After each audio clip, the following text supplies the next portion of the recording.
es un gran gusto. Gracias, Emilio. Gracias, Jeanne. Qué gran semana, qué bruto. Sí. Sé que Volcán no está empezando, pero llevamos desde febrero. Nuestra relación lleva más tiempo. Por culpa de otro Una semana. guatemalteco ahí en la esquina, abajo del aguacate. Gracias, querido. Pues bueno, Elías vino el sábado de la semana pasada y ha tenido un gran viaje activando distintas regiones de nuestro país. Empezamos en el occidente, en Shela, Día Mundial Sin Auto. How was Shela? Tell us the experience. And how was taking over the streets of Quetzaltenango? It was such a beautiful, warming, and very exercisable.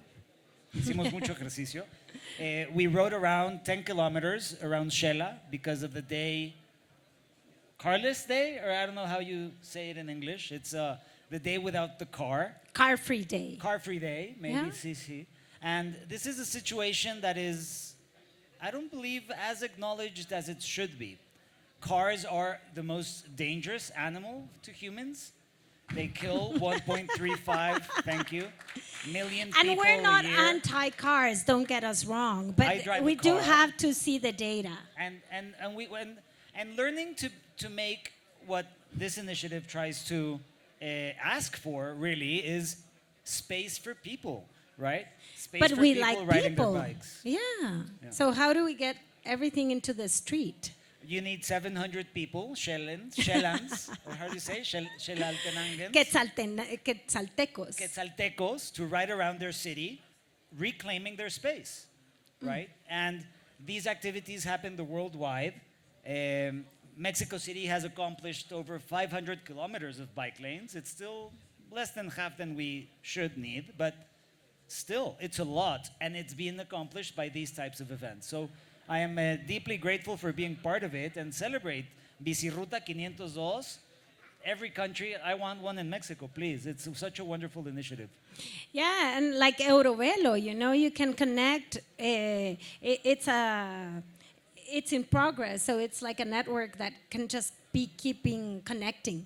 And well, 700 people rode their bikes last Sunday, and what was most important about it, in my experience, is that 5 universities of the 11 in Shela, which is a student city in our country, joined together to do this activism on the street. And sometimes we see activists as a pain and a bother, and they're blocking something, or they're shouting something, or they're talking about something.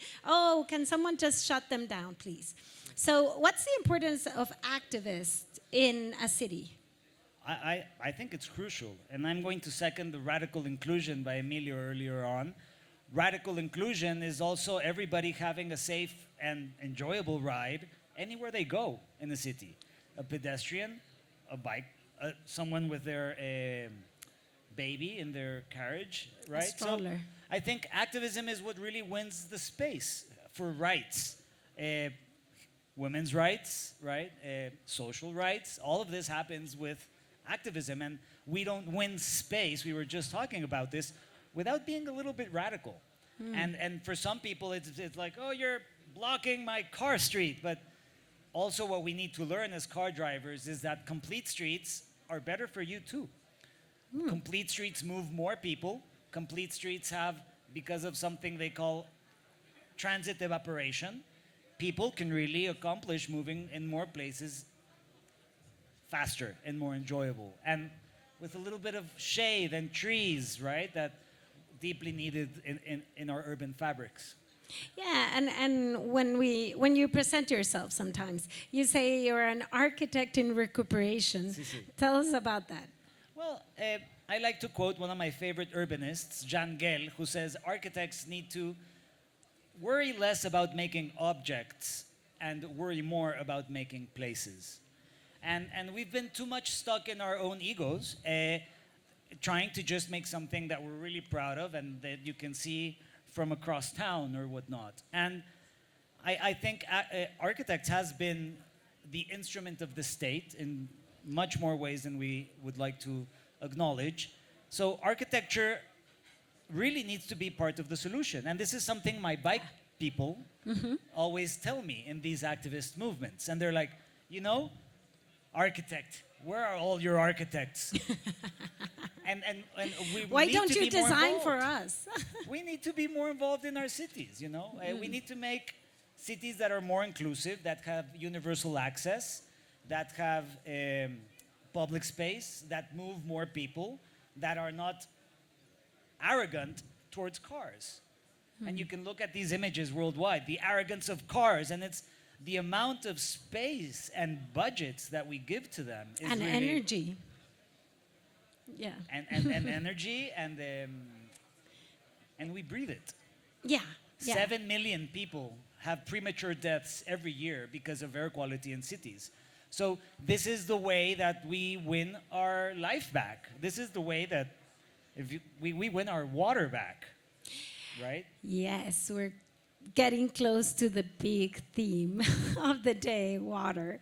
Yeah, but before we dive deep into water, I want to go back to the street. Yeah. So we need activists. Activists. And there's a really good activist in Guatemala for city bikes, Hugo, here in the audience.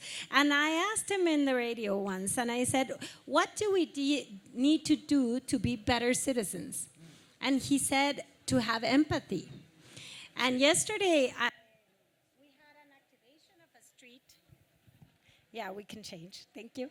Yesterday, we had an activation of La Quinta Avenida Norte, which is the most beautiful street Antigua has. Maybe we can, everyone will agree with me. And we closed the street for cars, and we opened it for people. So there was the artist, and I wanted to have someone bring a stroller, but since streets are alive, strollers just came to us. And I wanted someone in a wheelchair to be there, but they just appeared, you know. And we wanted to do this exercise to try to put order in the street, try to get a space for everyone. So we did a space for the cyclists. And you know, the vendors were invading it. So we were like, oh, but you know, you have to keep this open because you can sell here and you can sell here, but not here because people are going to cross by. So it started out conversations. And I think it's good to have conversations in the street. And there was this taxi driver, and he said, are you closing the street forever? And I said, what do you think about that? And he said, oh, no, because traffic is going to get worse. And I said, what do you think about traffic in Antigua? Oh, it's horrible. And I said, okay, so what would you think if no cars came into Antigua? And he said, but we need parking spaces. And I said, there's one building right now in the outskirts. Well, we need more of those, but it sounds like a good plan. So I love those conversations, right, that happen emerging in the street. And really, that empathy, I think, is the first step to building better cities. Sometimes I believe we're lacking in having just simple, pragmatic conversations on how we can improve our streets, right? Activists that are familiar with it have a better, maybe, understanding of it. But in reality, I think we all need to understand that we can make our streets better. And we have the power to do so, right? And with tools, learning a little bit, we can come out and make a street that could be more inclusive. And many times, these experiences are what generate actual, real change, right? Yeah. It becomes public policy. There was people from the municipality, from the Consejo, someone that's like a regulator. So just having them have an experience. And this is, I think, what tactical urbanism. This is what the bike ride in Shela was about. It's really of having an embodied experience of what a city would be like if it weren't just for cars. Yeah, and I heard a fantastic story in the workshop afterwards that you told us the impact that tactical urbanism, participation, radical activation had to do an humedal. The wetland. Thank you for the word. Humedal. I love the word, humedal. Wetlands. Yeah. Constructed wetlands. Yeah, so tell us about the wetland and the process to make it a reality? Well, you see, most of our water goes untreated. And this is Mexico, and this is Guatemala, and this is, I A would lot say of maybe parts the in the world. worldwide, unless you're living in Israel and maybe Spain or Germany. Most of our water reaches the ocean. So it's like, where does the ocean start? In your In bathroom Your toilet. and in your street. A dear teacher, environmental secretary of Puebla, we were just talking about her recently. Greetings to wherever she is. She used to say, from the salad, from the bathroom to the salad. So we're building a lot of. To this side. It sounds horrible, but if This you is have quite a literal. microanalysis, you And will I have see the it's videos. True. My dad, God rest his soul, I tried to explain it to him is like if we have a drainage connected to our pump. Yeah, yeah. This is the situation. I mean, rivers are sewers, and rivers are arteries of watersheds and of our living life. systems, of life sheds, exactly. So we're polluting our own life veins, and this is not a metaphor. This is quite literal of how they distribute nutrients up and down the watershed. So this is a situation, and how we went out, our tactical urbanism, we learned, was going to on top of a tubed river and a tubed sewer river, Rio Encagado, I say, and had a picnic. Picnic And by we the had a rivers, literal it was picnic. called. There's some images somewhere Yeah, there. it'll come, it'll come. And we did a hashtag because you have to invent a hashtag nowadays. So it's hashtag picnic en el río. So this eventually got on, became a trending topic in a couple of times, and that ended with the first public constructed wetland in Mexico. And it's a lineal park, 1.6 kilometers. It's 2 hectares, and well, it's the first of 4. Wow.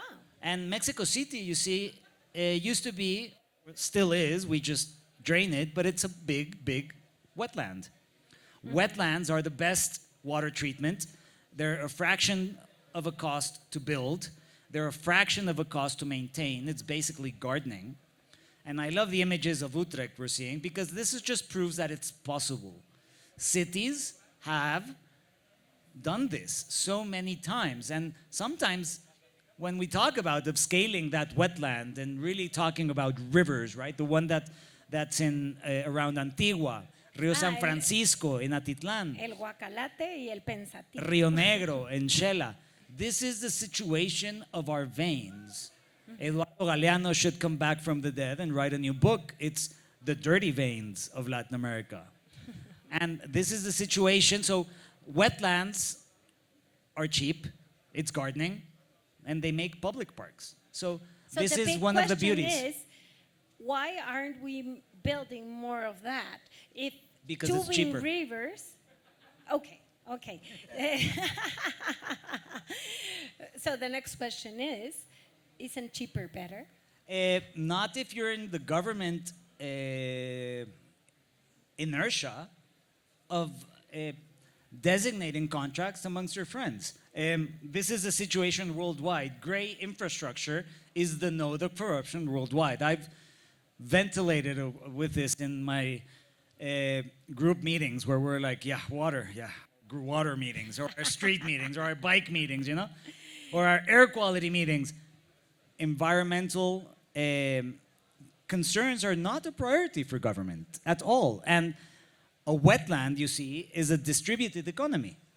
You're hiring gardeners, you're hiring viveros, nurseries, you're hiring gravel. It's cheap. So we're going to make much more money if we had the business to just build second-story highways that keep killing us in rivers and investing in activated mud treatment plants. Yeah. And they're just off. We call them white elephants in Mexico. I don't know if you call them here, elefantes blancos. Yeah. They're just there for the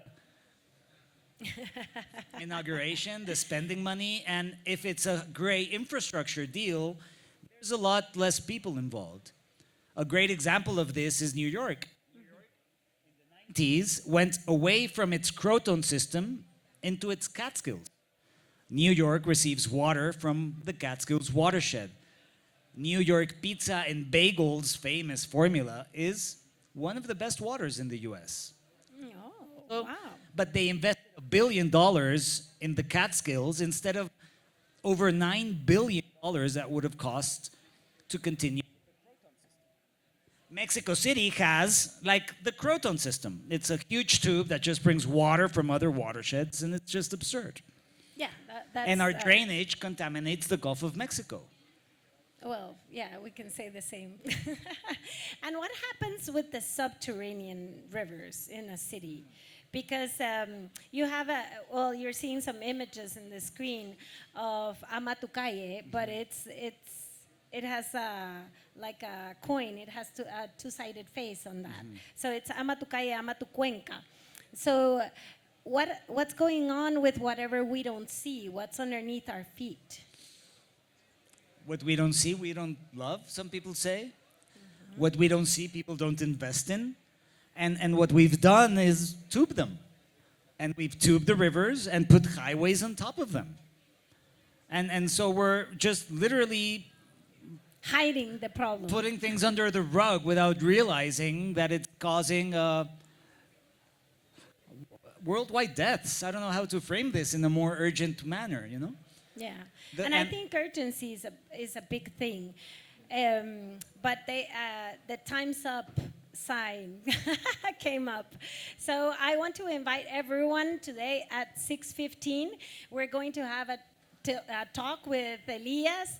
Really, he's a fountain of knowledge, of action, and this is just the beginning. You have to be there tonight. Thank you. You're a fountain of inspiration, Jeanne. Really, your fam. Thank you so much. Thank you to Volcano. And come and enjoy the conversation. Let's make better streets. Today, 6:15, Saúl de Antigua. Saúl Antigua. Yeah, we'll see you there. Bye. Thank you very much. And before you guys leave, Oh, okay. I just want to make the audience part of this panel as well. Yes, So please. I we just saw the have, Time's Up thing. just I 5 didn't know we minutes. had questions. If any of you have any questions on how to approach these subjects or would like to know anything from our well-known panelists, please raise their hands and we'll hand you a microphone. Who needs a Anyone? better street? Who needs a better street? How can we help you make a better street? Yeah. Yeah. Would anyone like to answer that question? Okay, we have a brave one right Well, here. I just want to say thank you for what you've shared this afternoon. And I was thinking maybe we need to be more vulnerable and expose ourselves more to our streets. Because how can we design a nice street if we are not there, if we just pass by in a car, for example, and we never walk, we never use our bicycle, we never take our kids to places because there are no destinies. Sometimes there are no places where we can gather unless you are going to pay for something. So that's the only way we are going to find the best solution for our street, making it part of our daily routine. We need to get out of our places and expose ourselves. Absolutely, Hugo. He rode a bike from Guatemala to here, and he did less time than Andres, who drove a car. I'm just dropping it there. Dropping the data. Well, I don't know if anybody else has any other comments. All right. One Is last it- question. All right. Mexico City, I read a report in 9010 that we will run out of water in 10 years. And our aquifer, we take 2 versus every 1 that we deposit back. So that's a receding fund, any economist should realize. And our watersheds, which we extract water from, are also at 40%. So it's a very dire It's a ticking situation. clock. And It's I a think ticking clock. not only for Mexico City, but I would say a lot of cities in the world, including Guatemala City and maybe even Antigua. So I think we don't have to wait till we're out of water to do something about it. I think it's a call to action to start changing the way we treat water today. we woke up without water in San Lucas, by the way, not far away. And with the little glass and trying to clean your teeth. So it's happening. It is, the crisis is right there.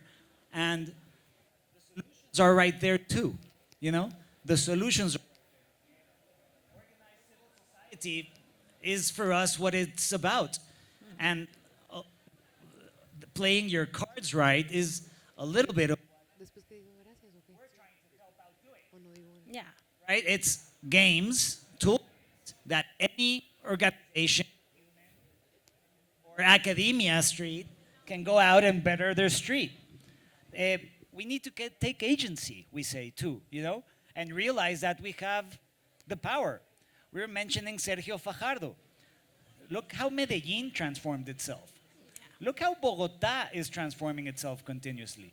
So these are also examples that we need to have close to heart and mind, and vote for people that are going to make that change. I don't know. I mean, what would it take us to take power? What would it take you to become an alcaldesa? Huh? Really, I don't know.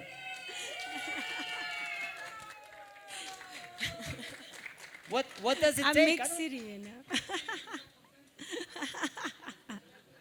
Or president? Well, yeah, we need to reinvent new systems. And I challenge everyone here today to take a walk out of your home, at least for 10 blocks, and feel it, be exposed. Take pictures, take videos, load it up into your website, into your social media. Invite others to take consciousness, because you will feel all the mistakes we're making. So Absolutely. thank you, everyone. One thing that they mentioned in the rodada, Sevilla, Spain, made a network basically overnight. And it's not a big network. It's 100 and something kilometer. It's like humedales. It's way cheaper than other types of infrastructure. A car is taxing. We invest in car infrastructure, and it costs the city 9 times more of what they invest in. And if we invest in complete streets, it's an actual investment. See? One is expenditure, the other is an investment. But I would just want to leave you with the importance of, here there's a lot of tech people here, the importance of the network. If we have one ciclovia there and one over there, people don't jump on their bike. Sevilla basically overnight made 10% daily bike use. 10% basically overnight, because they did a network. So what is the network that would make your kids and you feel safe in any street? And that's what we need to fight about. And that network can be with nature, with universal access, with public space, with mobility. And hopefully that will lead exactly to watershed management, because watershed management is very complex. And we didn't even get into that because it requires unpacking and ecosystems and biology.